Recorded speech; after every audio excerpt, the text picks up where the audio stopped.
샬롬, 주님의 은혜와 평강이 변함없이 오늘 또 여러분의 삶과 가정 가운데 함께 하시기를 소망합니다. 새해 맞이해서 우리가 여러 가지 결단과 각오를 하셨죠. 그러면 그 결단과 각오를 또 하나님 앞에 올려드리고 또 하나님께서 응답하여 주시고 열매를 맺게 하여 주심을 사모하며 오늘 또 변함없이 또 기도하고 또 말씀 가운데로 나아가는 여러분과 저의 삶이 되기를 간절히 소망합니다.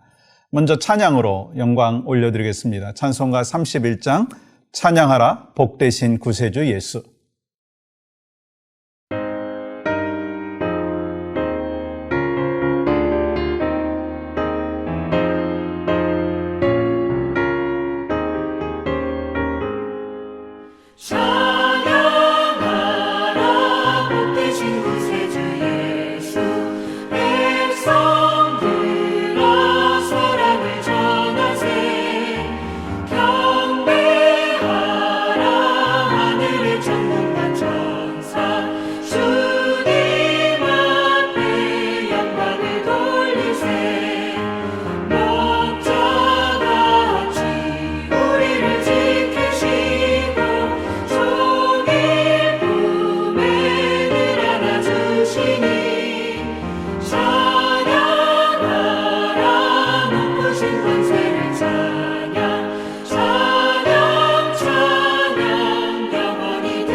오늘 허락하신 말씀은 예레미야 17장 8절에서 10절까지 말씀입니다. 그는 물가에 심어진 나무가 그 뿌리를 강변에 뻗치고 더위가 올지라도 두려워하지 아니하며 그 잎이 청청하며 가무는 해에도 걱정이 없고 결실이 그치지 아니함 같으리라. 만물보다 거짓되고 심히 부패한 것은 마음이라. 누가 등이 이를 알리오마는 나 여호와는 심장을 살피며 폐부를 시험하고 각각 그의 행위와 그의 행실대로 보응하나니. 아멘. 여러분, 우리의 삶에 복의 길과 저주의 길이 있다고 말씀을 드렸죠. 이 복의 길을 우리가 어떻게 걸어가야 되는가 어저께 같이 나누었습니다. 또 저주의 길을 걷지 않기 위해서 필요한 것이 무엇인가 나누었죠. 결국 뭡니까?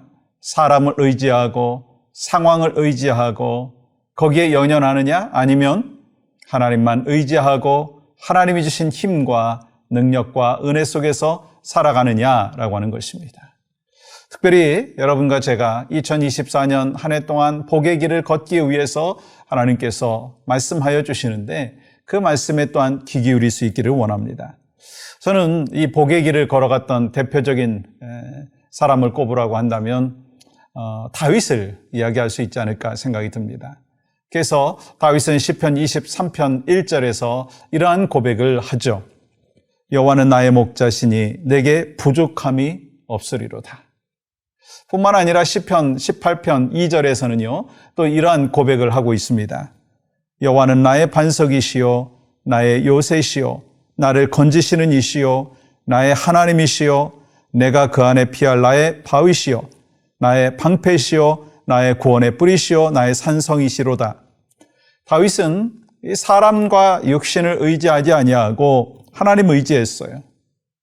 그리고 또한 그것이 주께서 죄악 가운데서도 그의 인생을 붙잡아 주시고 이끌어 주신 이유라고 하는 것을 고백합니다. 그러면 여러분, 왜 다윗이 이 보이지도 않는 하나님을 더 많이 의존하고 온전히 의지했는가라고 하는 거예요. 그가 뭐 가진 것이 없었습니까?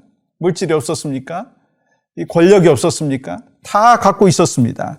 그런데 그는 그런 고백을 하는 것. 나는 그런 것을 의지하기보다 하나님만 의지하겠다. 반석이요 구원자이시고 능력이 되시는 하나님만을 의지하겠다라고 하는 고백을 합니다. 여러분, 그러한 고백을 하고 살아가는 자가 하나님께서 말씀하시는 복의 길을 걸어가는 자다라고 하는 것입니다. 우리 주변에도 그런 삶이 많이 있죠. 여러분과 제가 그러한 삶을 모두가 살아갈 수 있기를 원합니다. 그러면 어떤 복을 받느냐? 여러분, 오늘 8절은 이렇게 기록합니다. 그는 물가에 심어진 나무가 그 뿌리를 강변에 뻗치고 더위가 올지라도 두려워하지 아니하며 그 잎이 청청하며 가무는 해에도 걱정이 없고 결실이 그치지 아니함 같으리라. 여호와를 의지하는 사람은 물가에 심겨진 나무와 같은 사람이라는 거예요. 여러분, 물가에 심겨진 나무는요, 그 뿌리가 물가에 있기 때문에 잎이 무성하고 열매도 있습니다. 하나님을 향하여 믿음의 뿌리를 내린 사람은요, 마찬가지로 언제나 풍성한 잎이 있고 삶의 모습이 있고 열매도 있다는 거예요.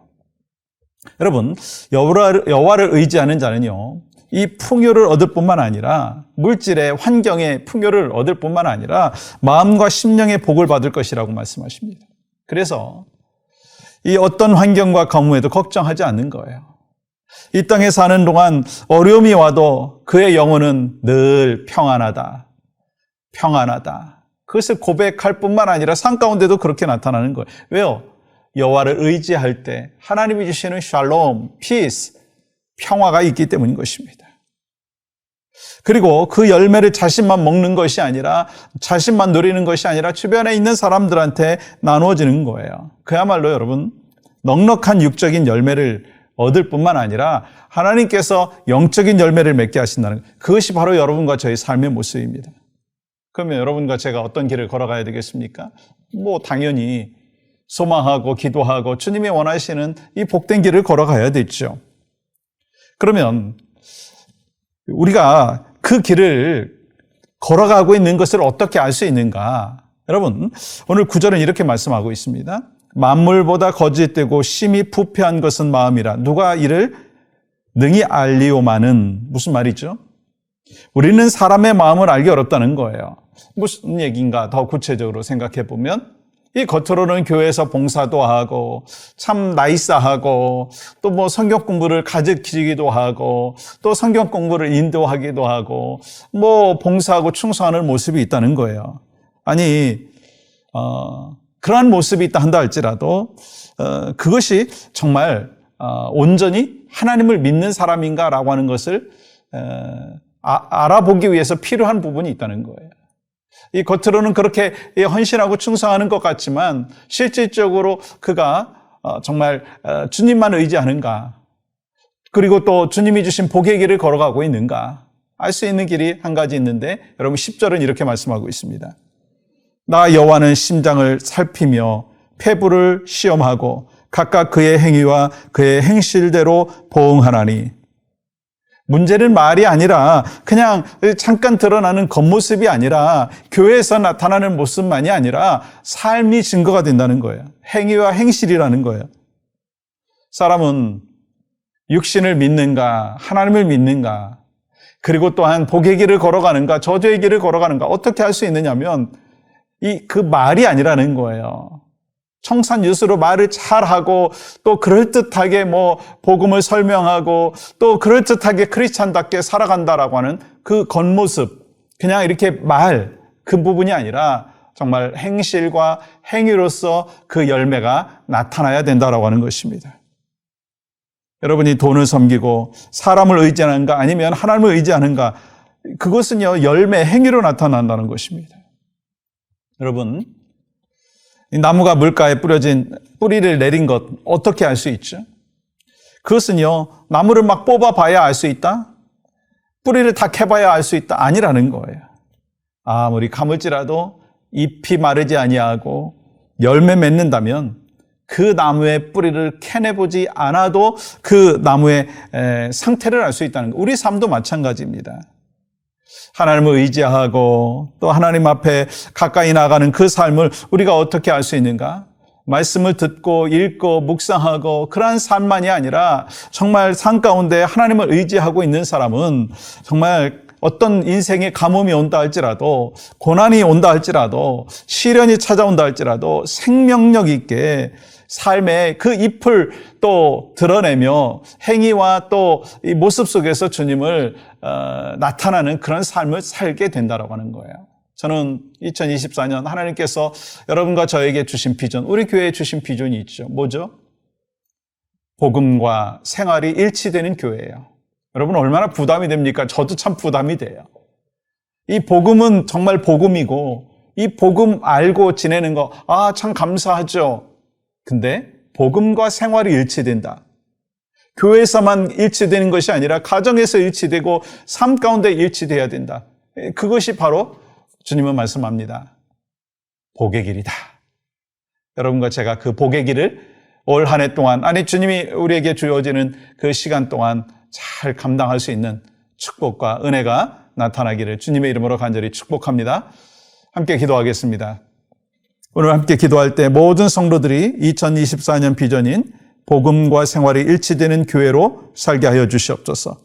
우리 디카오너 영락교회 각 가정마다 하나님의 복이 차고 흘러넘쳐서 이웃에게 전달할 수 있게 하여 주시옵소서.